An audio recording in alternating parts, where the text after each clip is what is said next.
Le prix E. Cora Hind pour le reportage à caractère local rend hommage à l'une des pionnières dans les annales du journalisme canadien. E. Cora Hind a été non seulement la première femme à travailler comme reporter, mais elle a aussi participé au mouvement des suffragettes contribuant à la lutte pour que les femmes obtiennent le droit de vote.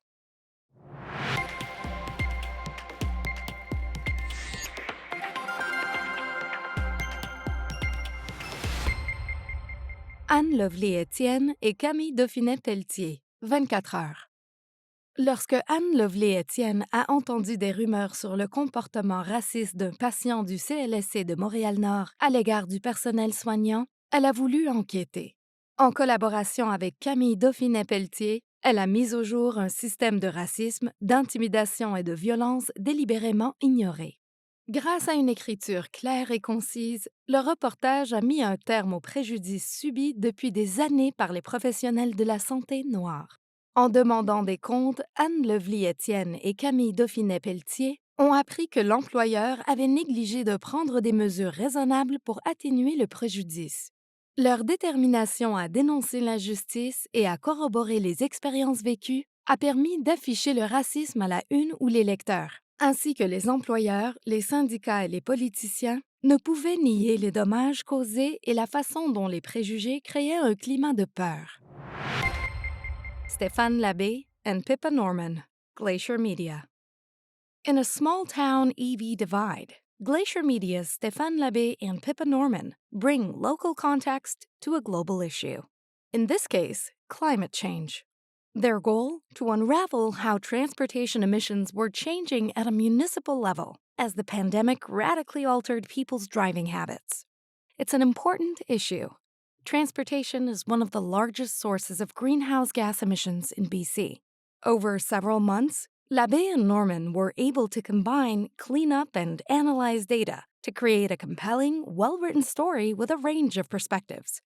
Judges said the impressive use of data visualization took the piece a step further, allowing readers to fully grasp the trend and direction the story was highlighting. Juanita Mercer, St. John's Telegram. Juanita Mercer's stories on the absence of pay equity legislation in Newfoundland and Labrador resonated with the judges.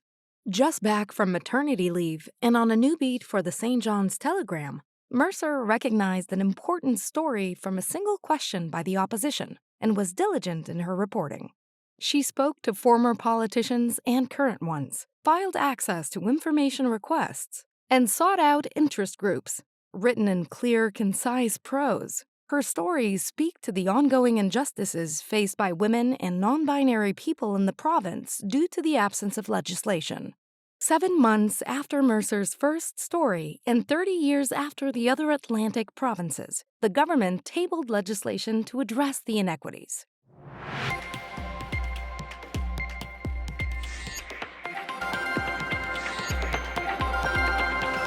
Le lauréat ou la lauréate est... And the winner is Juanita Mercer, St. John's Telegram.